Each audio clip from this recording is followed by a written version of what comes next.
Hello again. Thanks for being here with us this morning. So it's time to launch this webinar session. We have lived very busy weeks in terms of market news recently. Surging inflation rates are pushing central banks to accelerate their monetary tightening, and supply constraints are mounting for gas and power markets.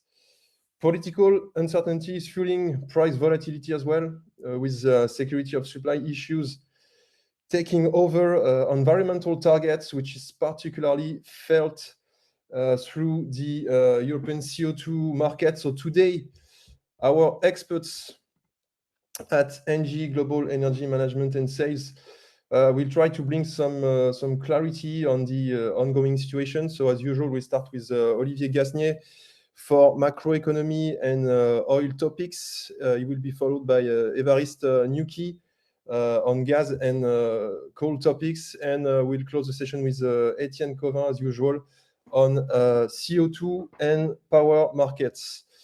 Don't hesitate to ask questions to our experts with the chat module on the bottom right corner. We'll do a Q&A session after each presentation. So let's start with Olivier on the macro and oil topics. So Olivier, the floor is yours now. Thank you, Julien. Hello, everybody. So we'll start this presentation with a bit of humor. This presentation is not going to be particularly optimistic. In 1980, the head of the Bundesbank compared inflation to toothpaste. He said inflation is like toothpaste. Once it's out, you can hardly get it back in again. So the best thing is not to squeeze too hard on the tube. 40 years later, we can say that central banks and government really pushed too hard on the tube during and after the COVID crisis. And unsurprisingly, they can get the paste into the tube anymore, as you can easily see on the right-hand chart. So at the beginning of the year, nobody expected inflation to exceed 8% in Europe and the US in May, and for good reason, because no one expected such a persistent surge in energy prices, especially oil. Instead of having a mechanical drop in inflation driven by energy prices, which had already risen significantly last year, the energy component continued to accelerate.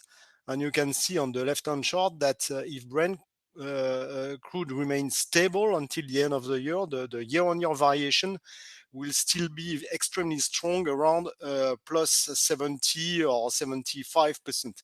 The same or almost the same thing for food prices, which we know are being pushed up by the war in Ukraine. A stable wheat price would leave the year-on-year variation at 50% at the end of the year. So unless these prices collapse, there is no chance of a significant drop in inflation in the coming months.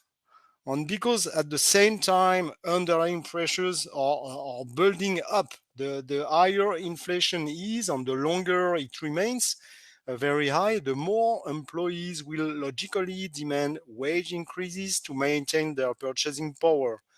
They are actually in a position to do so with the unemployment rate at its lowest, even in Europe. It's clear that in the US, even with wage gains of more than 5% year on year since the beginning of the year, the loss of purchasing power is considerable because real wages, that is to say minus inflations, are falling. And in Europe, wage negotiations are beginning to show an acceleration in wages. It's likely that the 2008 peak will be largely exceeded this time. So what the central banks fear is that this price wage loop will be triggered, and that inflation will feed on itself actually. And because they deny that there could be a real inflationary threat throughout 2021, they reacted very late, so that current monetary policy in Europe and the US is much more accommodative than the one of the BOJs in terms of real interest rates. So again, minus inflation. The consequence of that is that central banks are panicking now on doing the most spectacular U-turn in their history. The markets are now expecting an exceptionally large monetary tightening, as you can see on the graph. And if you compare what is happening with the previous episodes of monetary tightening, we haven't seen anything like this since Paul Volcker, the Fed chairman, decided to break inflation at the turn of the 70s and the 80s. And you can also see that the risk of a recession are now considerable, especially as the central banks, and in particular the Fed, are going to dry up the liquidity that they have been pouring in over the past years in parallel. So in this context, as we saw yesterday with the ECB surprise meeting, the Eurozone has an additional problem because there is a return of tensions on public debt. Investors logically fear that the rise in rates and the end of massive purchases of securities by the ECB will penalize the most indebted countries. To start with Italy, of course, we have seen a major widening of spreads against the German benchmark. And as these rates, the German rates, were also rising, in a few months, we have seen the Italian 10-year rate rising from 0.5 to 4%. So if you want to refinance a debt of more than 150% of GDP as Italy, that, of course, that changes everything, especially if we are heading for an economic slowdown on lower tax revenues. We can see that the euro, which had started to recover, has fallen back. And once again, in a way, the very existence of the Eurozone and the mutualization of debt is at stake. So all in all, we are heading for a very significant economic slowdown. The forecast you have here is for a 1% growth, GDP growth in the US and the Eurozone next year. But this is clearly now an increasingly optimistic scenario. We can say that a recession can no longer be ruled out, especially since China, in parallel, is facing all the difficulties to shake off the COVID pandemic. And we are assuming in this forecast a rebound in the Chinese economy that is far from being guaranteed.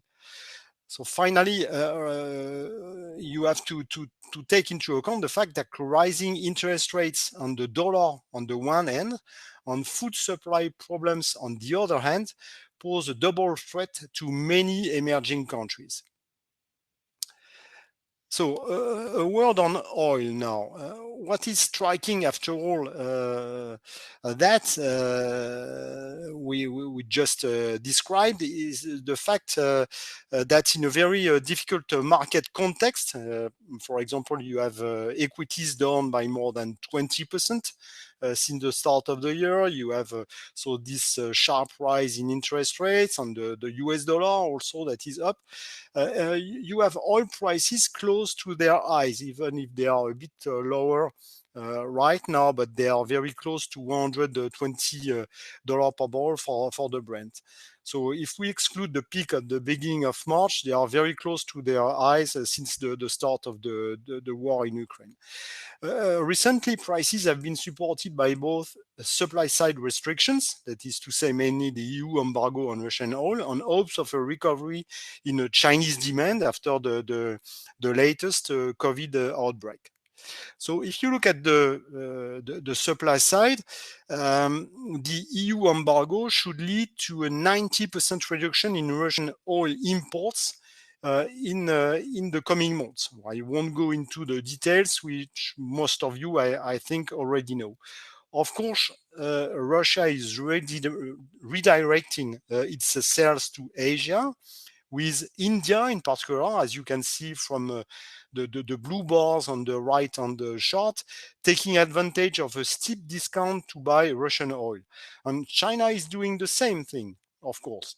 But if you look at the estimates of the international energy agencies, they think that Russian sales will nevertheless, despite their ability to sell their oil to Asian customer, their sales should have fallen by about 3 million barrels per day by next year. And we must not forget, of course, the boycott by Anglo-Saxon countries that, of course, has contributed to the decline also in Russian sales. So, on front of this loss of Russian oil, OPEC is only slightly increasing its production. It has announced that it would accelerate the increase of its output in July and August, but no one really believes it, as many OPEC countries are unable to produce more, and they already produce below their quota. Actually, you have only the Saudi Arabia and the United Arab Emirates that are able to produce more. So the last hope is probably in the US, but here too, even if we have a slight rise in output, this rise in output is considerably below expectations. So actually, you have a rather inelastic supply that cannot really react to the current situation. On the demand side, there is a real shortage of oil products, partly because Russia used to export a lot of refined products, around 3 million barrels per day, but also because of a lack of investment in refineries over the last years, and because of a significant number of refineries that ceased their operation as a result of the COVID crisis and the collapse in demand. So if you look at the situation, inventories are extremely low in both Europe and the US, and prices are, of course, extremely high. If you take the example of the US, the price of a gallon of gasoline has just passed $5, and yet demand is holding pretty well, even if we begin to see some maybe some downward adjustment in the last retail sales data. So if I take the image that I showed just at the beginning of the presentation, this is probably because the toothpaste tube that's been pushed too hard on household at the macro level are keeping a high stock of savings that allow this resilience. In short, we can say that the level that would trigger a significant destruction of demand has not yet been reached on the oil market. So, in conclusion, we think that the market should remain very tight, especially in Q3, and especially if Chinese demand really picks up. The market should remain in deficit, and this deficit should even increase. That is to say that supply will be lower than demand. So we think that prices should remain under upward pressure before demand really falters. After that, knowing that that means prices going to $130 per barrel, or 150, or even 200, as you have some forecast telling you that it could be possible. Frankly, I think it's impossible to say today. That's it for me, Julien. I don't know if we have some question. Thank you, Olivier. One question for you. So, do you think that the increase in interest rates from central banks can lead to a drop in oil demand in the short term, as the supply side looks relatively inelastic, and as you mentioned, the inventories are relatively low? Well, in general, of course, the increase in interest rate will contribute to slow down demand. I don't think this is the main factor to have a slowdown in demand for oil.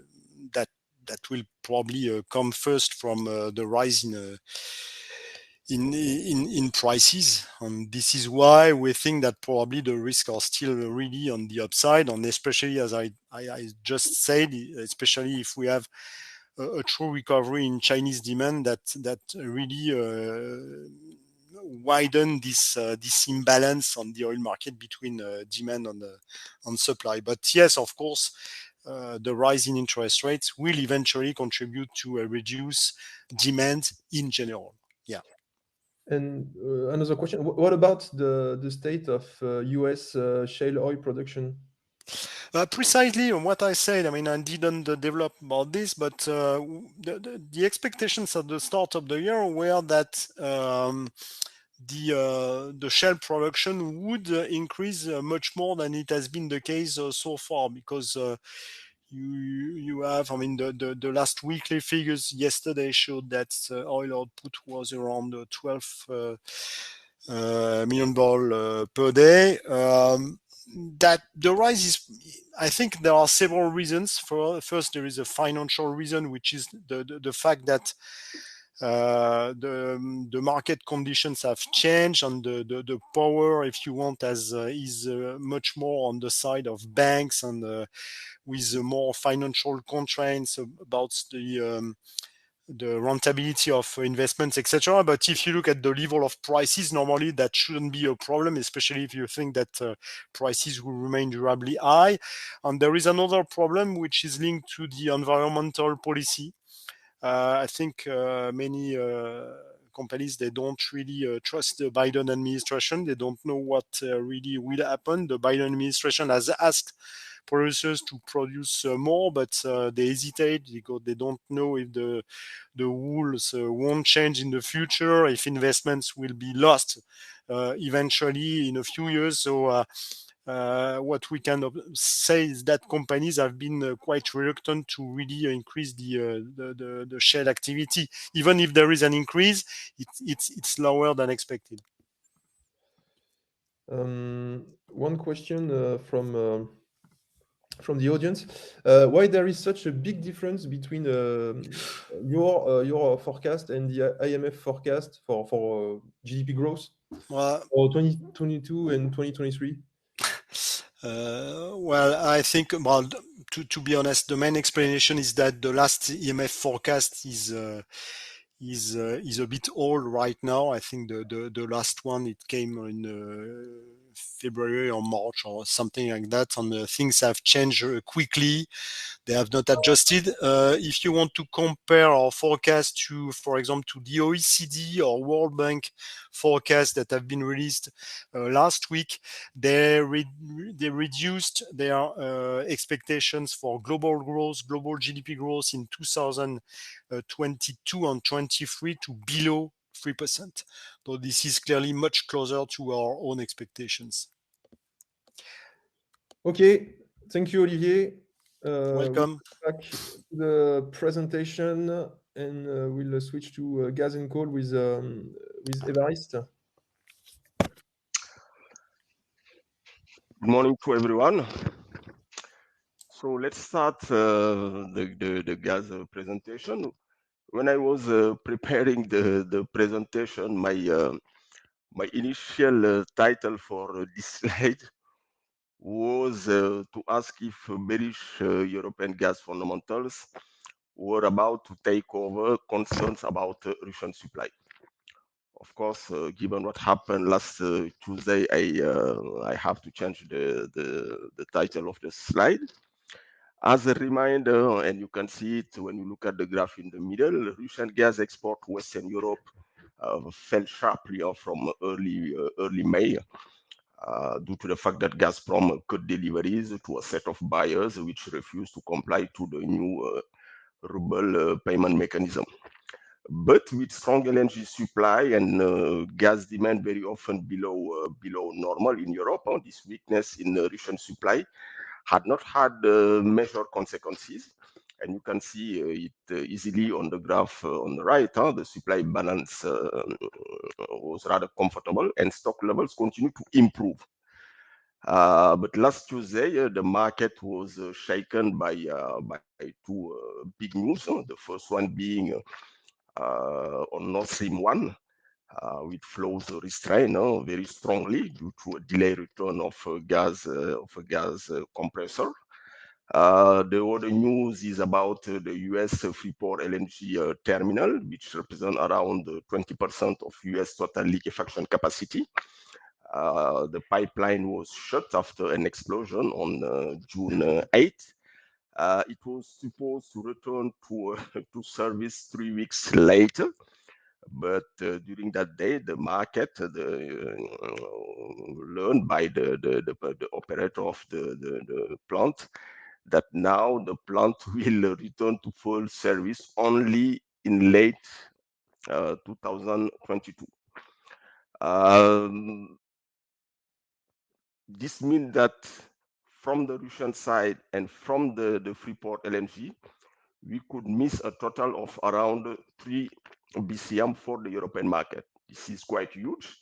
When you take the sum and put it for the whole injection period, you can easily see what it can, the impact, what the impact can be on the stock levels. You can easily lose around 10 BCM for the injection period. And of course, hopefully we can still remain above the target set by the European Commission, being full by around 80% by early November. But of course, if actually we miss those volumes, we will no longer be able to be in the trajectory that is currently set by the injection volumes of around 90%. So the impact, clearly the impact of this news is to clearly lower the trajectory of injection and also the final stock volumes at the end of the injection period.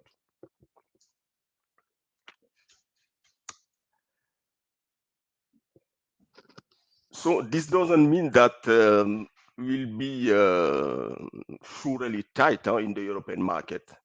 So far, one of the factors that contribute to offset the weakness in Russian flows was clearly a strong LNG inflow to Europe, thanks to lower LNG imports in Asia. And here we put some data for the two main LNG imports. The number one, China, Japan number two, top LNG importers, to see that maybe there are some news, some factor that can help alleviate the pressure on the LNG market. Let's start with China. On the left, you have a graph comparing Chinese industrial production versus energy demand. Olivier already talked about it a little bit. Chinese GDP was very weak until recently. You can see it in the industrial production, which was still down in April, minus 2.9%. But there was a rebound, moderate rebound in May, plus 0.7%. Chinese authorities expect that with the exit from the COVID, the GDP will rebound more strongly. But even if it is the case, what we try to show here is that gas consumption will not be automatically on the rise. Because when you look at clearly on the graph, you see clearly that coal is the fuel of choice. And gas was the most hit among the three main fuels. You have rebound in oil, of course, much more fueled by mobility, because as people exit from COVID and start to move, and you have a resilient coal demand. For this year, there was a clear objective from the Chinese authorities to boost productive capacity by 300 million tons. Which is equivalent to 200 BCM of gas. As a reminder, Chinese total gas demand was in 2021 at around 375. For this year, as you can see it, we see a slowdown.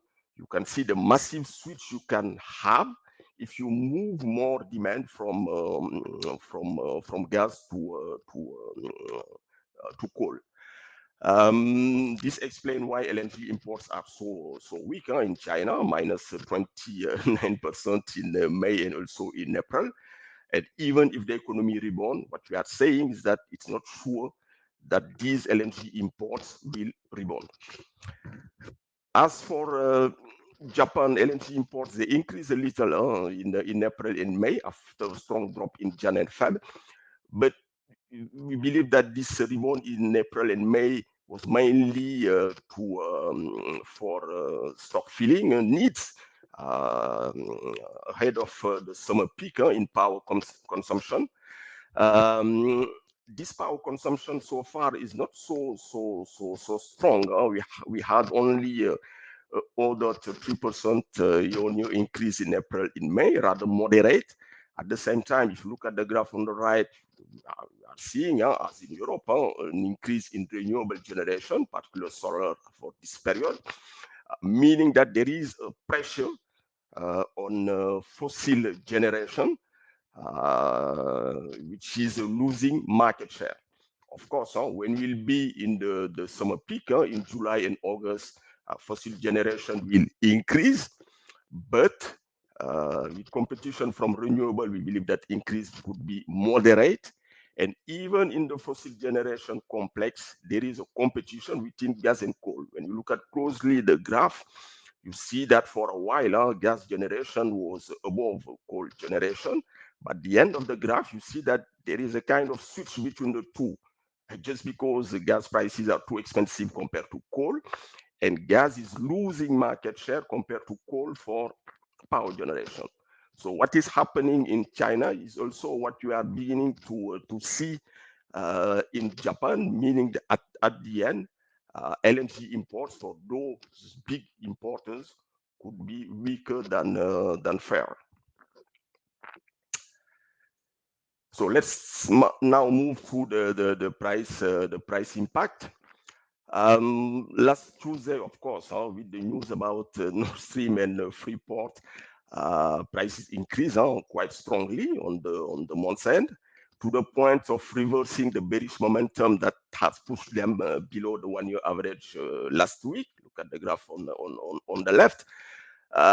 Obviously, with lower supply, the only way to balance the system is to reduce consumption. And the most flexible consumption is obviously on power generation. So the first reaction of the market was to pull prices above the maximum coal switching level. You can see it on the graph on the left. The gray zone being the coal switching range. Prices are now above this range. Yesterday, TTF first nearby prices rose to 120. This morning, they were rising toward 127. So well above this range. Waiting now for actual demand destruction from power generation. But for this actual demand destruction to materialize, you have to look at the power system. What the first step is to make gas uncompetitive compared to coal. But at the end, if the power system needs the gas plant to run because you have less nuclear, you have less renewable, you could still need the gas plants to be in the system. And whatever the high level compared to coal, you can still maintain a high gas consumption. So what will be very meaningful in the coming weeks is to look at what will happen on power generation, and in particular on the renewable side. For nuclear, for sure, we know that we are in trouble. But for renewables, recently there were rather positive news on the power side, and you can see it on the graph on the day-ahead market. On the day-ahead, for some days, we had rather comfortable renewables, meaning that the coal to thermal generation was weaker, so the coal to gas plants were weaker. And for those days, you can have day-ahead prices at rather low levels. This also explains why we are currently paying day-ahead prices below month-ahead prices. And in terms of risk management, I believe that this could be very useful for you as buyers, because the alternative is, okay, is it better to remain on the month-ahead market and pay the supply risk premium, or decide to go to the day-ahead market?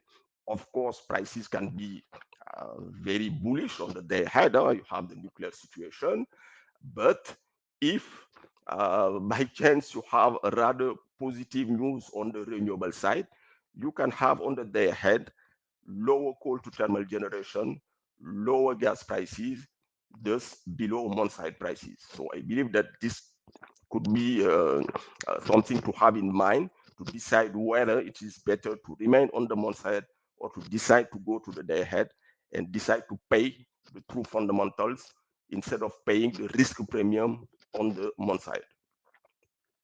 So the risk premium is on the month side, but you also have it on the calendar price on the year ahead, in particular calendar 2023. As on the month side, these prices jump above the coal switching level. You can see it on the graph on the left. And what we question here is the sustainability of the disconnection between gas and coal. As I said, you have four main LNG importers. You have China, you have Japan, you have South Korea, and you have Japan and India. These are also the main coal buyers. For sure, given what is happening on the gas side, they are all switching to coal. You saw it for China, you saw it for Japan. You have the same for India as well. India being also a major coal producer. On top of that, although Europe is no longer taking Russian coal, as of August, this will be over. Russia is still exporting coal to China or India, as is the case for oil, as Olivier already mentioned. This means that the Russian coal is not lost for all. So for the coal market, it is rather good news, if you can say, to see China or India taking Russian coal, meaning that they are alleviating the pressure on Australian coal, in particularly for India. And this Australian coal will be available for Japan, for South Korea, or for Europe. So for the global coal market, this is leading to an outlook which is not so bullish, particularly if the rebound in China is not so strong. And even if it is strong, as we already said, they will give priority to domestic production, particularly as you know that for 23, you still have time, maybe, to decide to upgrade, to continue to upgrade domestic production. So at the end, we are not sure that the disconnection between coal and gas will be sustainable, thanks in particular to Asian buyers. So as on the month said, in terms of risk management, it is quite difficult to accept to pay the risk premium on the calendar contract. So if you have the choice, maybe the best is to split the contract and decide to hedge more closely on the day ahead or the month side market. So that's it for me, Julien. I don't know if there are some questions. Yes, thank you, Evariste. Yes, we have several questions on the gas market, of course, on the recent news. So first one, of course, regarding the situation on Nord Stream 1. Why are we not seeing any Russian gas diverted to Ukraine?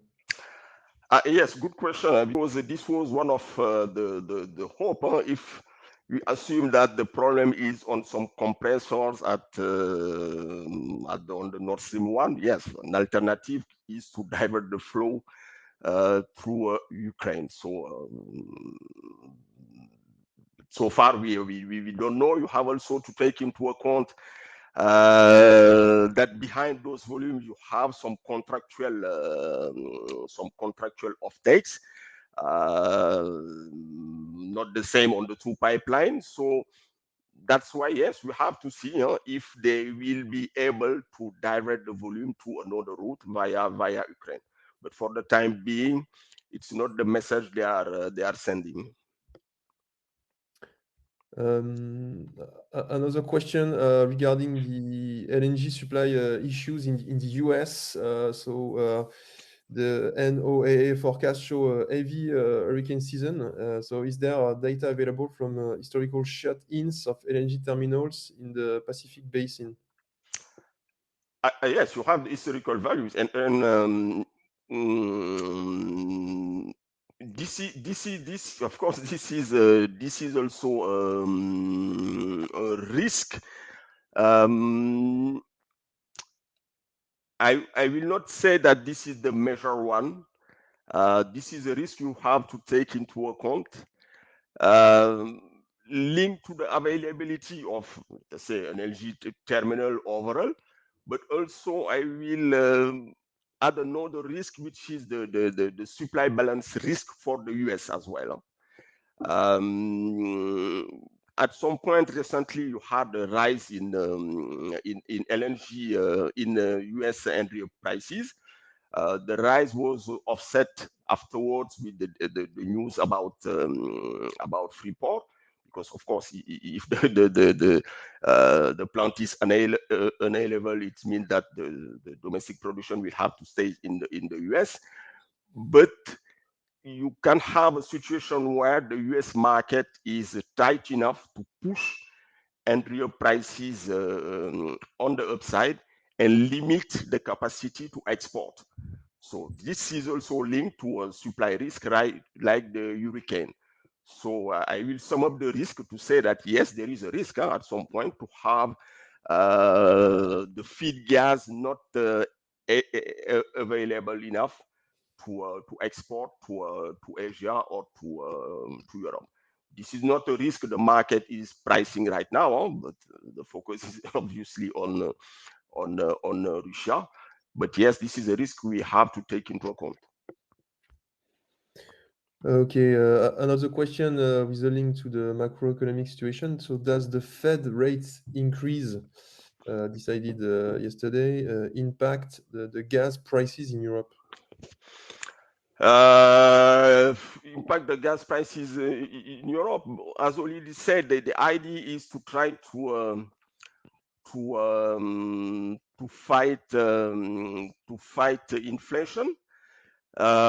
Yes, if you assume that the Fed is increasing rates, but it is not the only one. All central banks now are in a position to try to fight inflation and increase rates. So overall, yes, it means that you can have an economic slowdown. But the gas market is a particular market. Industry represent, yes, of course. If you take Europe, around a third of gas consumption, industry could be impacted by an economic slowdown.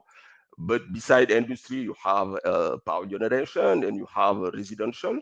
And for those sectors, the drivers for demand is not really economic growth or very little. So I believe that yes, the impact, yes, it's have an impact, but the impact is rather small.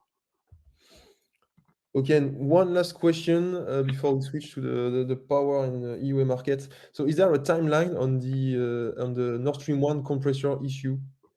No, unfortunately, no. We don't know.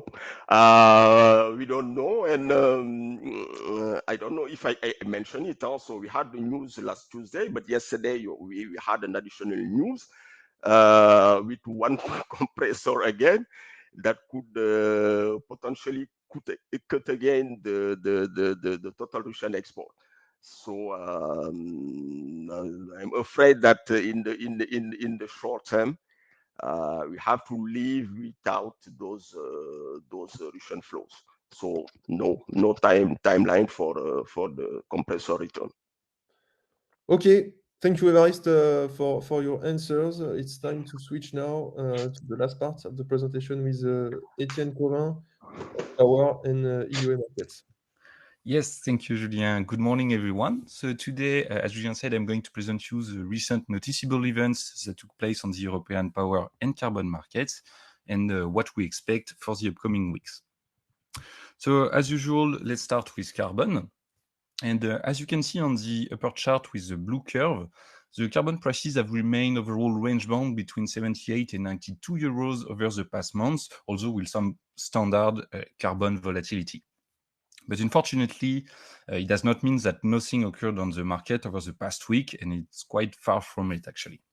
But nonetheless, it's true that the situation has changed compared to March and April, when the Ukrainian crisis really drove all of the energy complex, as recently the policy environment became the prevailing driver of emission prices. So basically, there were three headlines that moved the EUA prices in one way and the other. in May and June.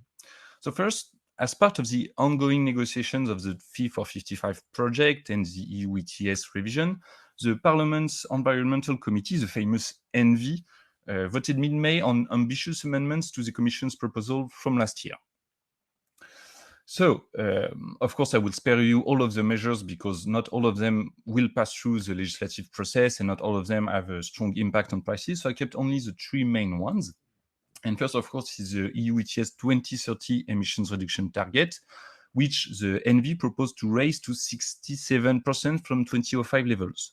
So to give you an idea of how bullish it could be, the Commission's already proposed a 61% target, while the current design of the market plans for a 43% emissions reduction by 2030.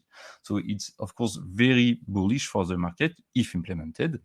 And you can see it on the bottom chart, with the gray line represents the current cap of the EU ETS, the red one represents the proposal from the Commission's last year, and the green one represents the ENVI's proposal, which, as you can see, would strongly reduce the supply of allowances over the fourth phase of the market. The second quite bullish measure regards the Market Stability Reserve, the MSR, for which the ENVI proposed to lower the thresholds of activation and to have them decrease over the fourth phase. So what does it mean for the EU ETS balance? Well, basically, it means that the MSR would remain active longer than currently, because with our current estimates, the MSR should be inactive as of about around 2024, depending on the verified emissions, of course, since the market surplus is decreasing quite sharply. But with such reforms, the MSR would remain active for longer than that, and of course it would keep withdrawing allowances from the auction volumes, which results in mechanically higher carbon prices. And the third strong and significant measure, and perhaps one of the most debated among the market participants and, of course, parliamentaries, is that the ENVI proposed to limit the market access only to compliance players and entities mandated by those players with obligations. But there are different interpretations and, of course, subsequent impact on carbon prices from this text. Because with the current text proposed by the ENVI, only the access to the EU registry, where you hold your allowances, would be reserved to compliance players. So theoretically, all the purely financial traders and other entities will still be able to play on the secondary market and hold derivatives, so mainly futures such as the December 22 contract or options, as long as they don't go until delivery.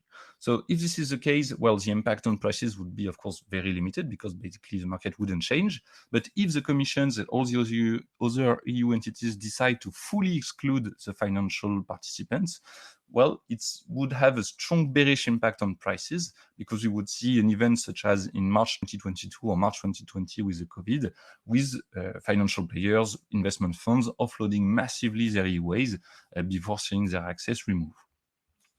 So in the next step of the Fit for 55 process, the Parliament's plenary this time had a vote early June and decided, after agreeing on a few watered-down reforms, to reject fully the ENVI's position.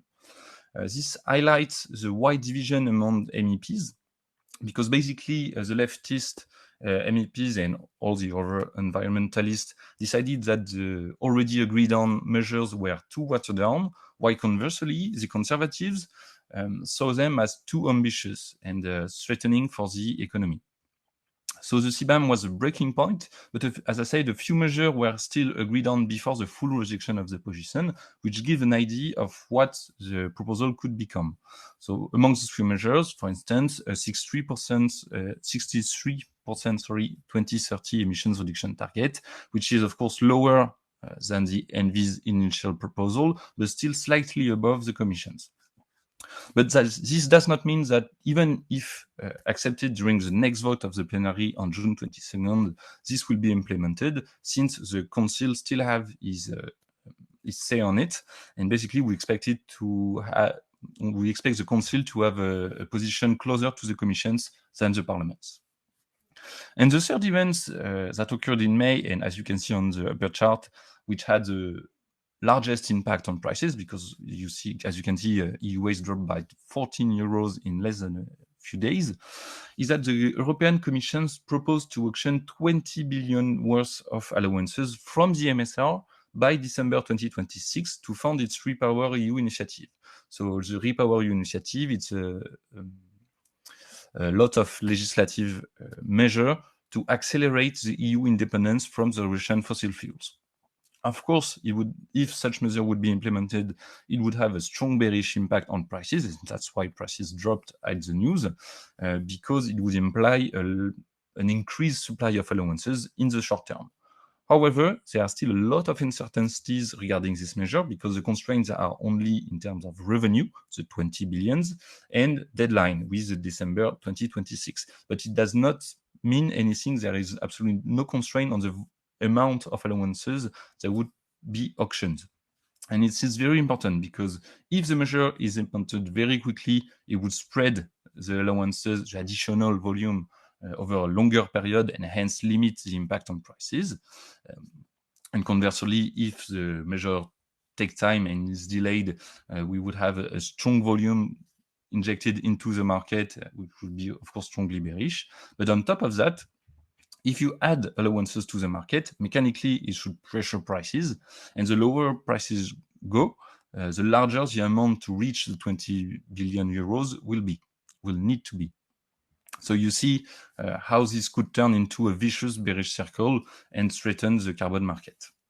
So the measures still have to pass through standard EU legislative process, basically be agreed on by the Parliament and by the Council, but we expect it to be approved because EU independence from Russian fossil fuel has become a top priority for the MEPs and other parliamentaries.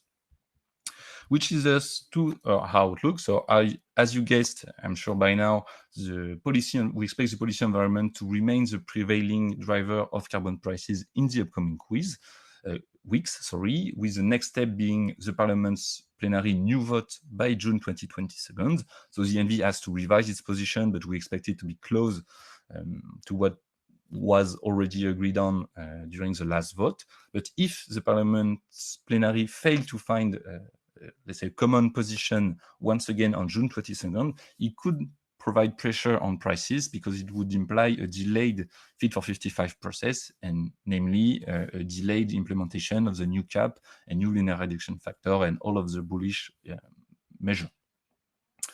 But policy is not all, because we still have a risk of soaring energy prices threatening the markets, whereas there are two kinds of risk. As we have seen over the past 2 days, let's say a moderate increase of gas prices, even if for some it can be quite surprising, would support the carbon prices by increasing the coal-based power generation, more emitting, of course. But if we see prices really explode as we have seen early March, then the impact would be bearish on prices because once again, players would sell their allowances to raise cash. And in the short term, we could, of course, find some support from the very catastrophic French nuclear availability, but I will get to that in the power side. Just a quick point before going to the power. Waiting for developments or news regarding the policy environment or the Ukrainian crisis, the market is likely to trade on technical factors. And when this is the case, we tend to look at the options for direction. And as you can see on the bottom chart, the 90 euros per ton strike calls have the highest open interest, which is the number of open contracts. And this means that this level could act as a magnet until the options expiry coming also on June 22nd. So if nothing emerges, we could see prices rise towards this level by next week. This is very short term, of course. Moving to the power side. So unfortunately, I don't have much good news on the power market as well. So let's start with the fundamentals. And by fundamentals, I mean, of course, the main one, which is the nuclear situation, which still is catastrophic and actually is worsening. So as you can see on the upper chart with the red line, which represents the nuclear production in France, it remains well below historic levels, and the outlook is quite bleak. So once again, this is induced by the corrosion issue on the security piping systems that EDF found a few months ago, and all the inspections to detect this kind of issue on all the fleet of the nuclear reactors. So due to that, EDF recently revised down its 2022 nuclear output target from 295, 315 terawatt hours to 280, 300 terawatt hours, which is quite significant. And we, of course, have a strong bullish impact, or actually already had a strong bullish impact on power prices. But you have to be very careful when looking at the current remit availability. So basically the blue curve on the chart, the official availability expected by EDF, because it still does not represent the targeted level of nuclear production. Because as you can see on the table, if we compute the expected production with the remit availability and what has already been produced, so we reach a nearly 330 terawatt hour production in 2022, which is 30 to 50 terawatt hour above EDF target. So what does it mean? Basically, it means that to reach the target from EDF, the blue line should be reduced on average by 10 gigawatts. So you can see how catastrophic the situation is. As for the current situation, EDF is aiming to have its inspection and repair strategy validated by the ISN by next quarter. But it does not look good since the ISN, so the famous nuclear watchdog, decided to stop the inspection works on its only one reactor, which was one of the first affected by the issue, because they found out that there were several breaches of safety norms, and EDF was actually exposing its personnel to radiations. So that gives you an idea of the likelihood of the new inspection and repair strategy to be validated. And of course, if it's not, it means that the issue will have very long-term impact on the nuclear availability of the country. We expect it to have catastrophic availability at least until 2024, perhaps beyond. But EDF still tried to optimize its availability for the critical winter period coming, and decided to postpone a few outages from the Q1 23 to the Q2 and Q3. Of course, it should theoretically manage to increase the availability by 4 gigawatts during February, but of course it will be at the detriment of the Q2 and Q3 availability. And as bad news never travels alone, there could be actually additional risk materializing from the current poor hydro situation and the current heat waves that is observed in northwestern Europe currently. Basically, we have the rivers used by the nuclear power plants. Their level is decreasing and their temperatures is rising, and as a consequence, we have a few reactors already being stopped, or at least having their availability reduced due to that. A quick word on the Belgian situation as well, just to remind you that the first reactors will leave the market by the end of this year, with the 2 reactors closing in October 2022 and February 2023, which of course is an additional factor of tension on the market. And finally, regarding our outlook, so as you can see on both charts, there are 2 elements that appears quite clearly. So of course, on the top, you have your evolution of calendar power prices in Europe. And on the bottom, you have your current state of the power price curve. So first, as you can see on the upper chart, the significant bullish trend induced by fears of supply for this winter and the next year continues, with prices now about 3 times higher than they were at the beginning of the year. This is, of course, induced by the historically low French nuclear availability that I just talked to you about on one side, and by the Ukrainian crisis limiting fuel supply on the other. Unfortunately, we don't see much downside potential for the power prices, as the French nuclear situation is more likely to worsen than improve, while the gas market shows no sign of retreat, as Évariste already presented you. And moreover, the Russian coal supply will be banned as of August, and the power should continue to tighten at the end of the year, with a total of 6 gigawatts of Belgian and German nuclear capacity leaving the market by the end of the year. So I'm quite sorry, but this is not a very optimistic outlook. The second element you can see on the chart, on both charts actually, and which is likely to perdure in the upcoming weeks, is a significant geographic decorrelation. and this for several reasons. Sorry. So as you can see, the French prices continue to present a massive premium over the other European countries, of course, due to the uncertainties over the nuclear situation. So you can see that prices are reaching way above clean fuel cost levels. This is because the market is pricing a significant number of peak hours reaching curtailment this winter. Regarding Germany, prices have also recently observed a sharper rise compared to the other countries, this time due to risk of fuel supply disruption, because the country, as you know, has a large share of its power mix based on gas and coal power generation, and both fuel markets do not have a very positive outlook. And on top of that, the sharply decreasing thermal capacity of the country does not help, because the country will lose 4 gigawatts, its last remaining 4 gigawatts of nuclear capacity by the end of the year, and is pursuing its coal phase out. And finally, you can see that the Spanish prices in orange in the bar chart are presented a massive discount to the other contract as a consequence, of course, of the country's gas for power price cap, which is actually a subsidy now, implemented just 2 days ago. So all in all, we see little reason for the upward trend not to continue in the upcoming weeks, which should also be fueled by the market current very low liquidity due to the large uncertainties. And of course, you could argue that so far we had a strong LNG supply and quite sustained gas flow from Norway and Russia, even though the latter is starting to decrease quite significantly, which eased power prices on the front of the curve. But unfortunately, even this factor could actually be dampened if the Asian competition starts to strengthen, which would result in higher prices. And that's about it for the power and carbon. Perhaps I could answer some questions if we have time. Yes, thank you, Etienne. Yes, we have a few questions and a few minutes to answer. First question regarding the French power market.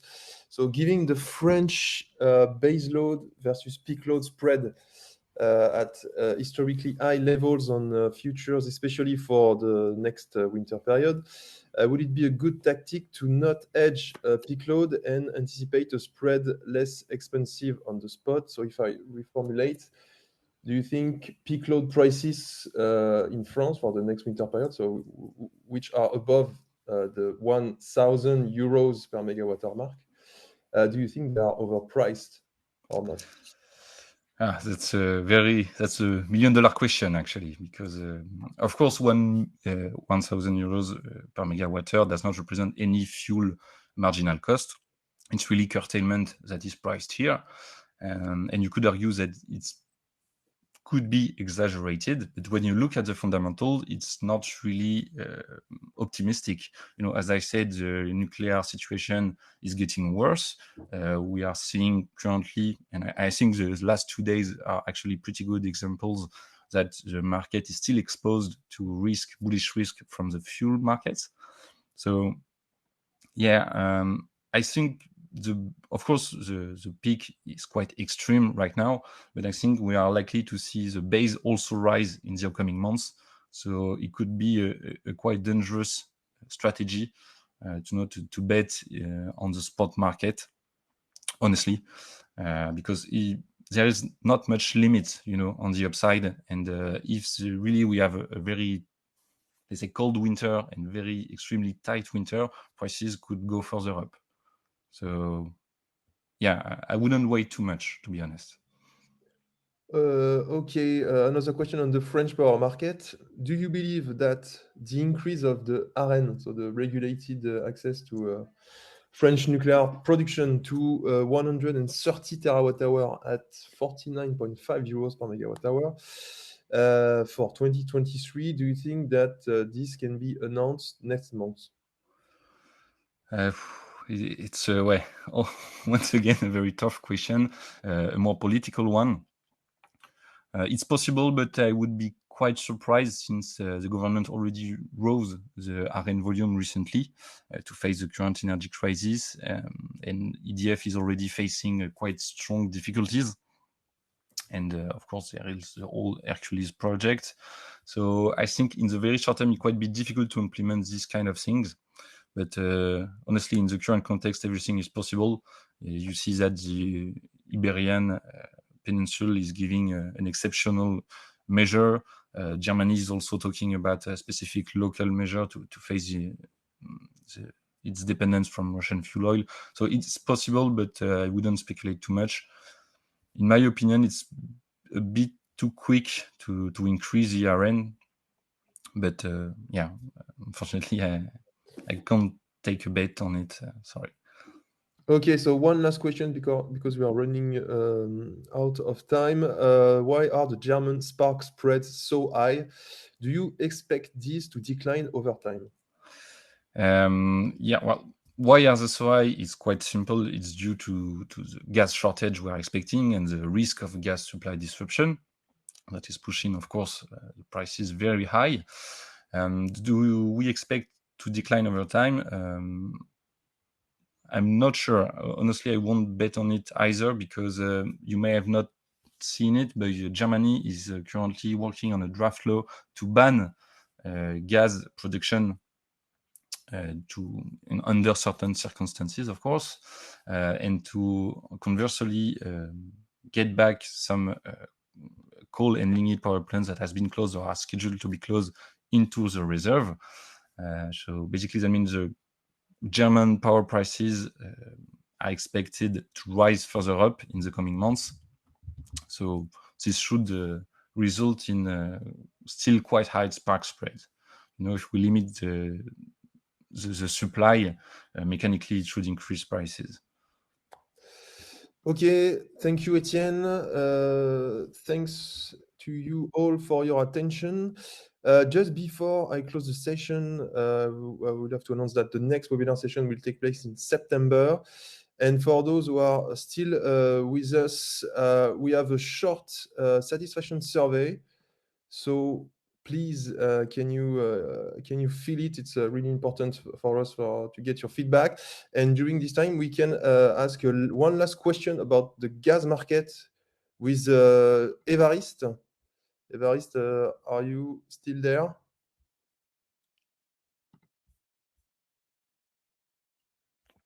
Can you hear me? Yeah, I can hear you, Évariste. So one last question that we did not have the time to answer regarding Russia again. So the natural gas that Russia is not selling anymore to Europe, is it sold elsewhere or is Russia just cutting its own production of natural gas? Yes, very good question. In fact, when you look at the production level, it is down. Huh? So for sure, Russian production is down this year. But in this global drop, the share of sales, depending on the different buyers, is not the same. In fact, the measure drop obviously is towards European, Western Europe buyers. And this trend, we already saw it last year. Last year, in fact, we started to see a drop toward Western Europe. But when you look at the flows to the other buyers, the other buyers can be Turkey via the Third Stream pipeline, on even China via the power of Siberia pipeline, the flows were up. And I believe that this year, because it's more difficult to have the daily volume as we had for Europe, this year we are also seeing the same trend, in fact. So flows to Western Europe are strongly down, reflecting the drop in production, of course. But when you look at the flows to the other geographies, and in particular to China, they are much more resilient. And the question is important because this also gives you an idea about where the energy market is heading. We already talked about the increase in Russian coal export to China, for instance. You have the same for the gas market. You have to know that there is a long-term contract behind those flows toward China via the power of Siberia in particular. Recently, they extended the contract, and now Russia is about to export around 48 BCM of gas to China via pipeline. this is also an important element to take into account in the future gas balance in the coming years, because China will have alternative gas and pipeline gas from Russia, and maybe this could alleviate as well the pressure on the LNG market. Okay, thank you, Évariste, for your answer. It's time to close the survey. Thank you all again for your attention. A replay and the slides of the presentations will be available on our EnergyScan platform very soon. So thanks again, and see you in September 2022. Bye-bye.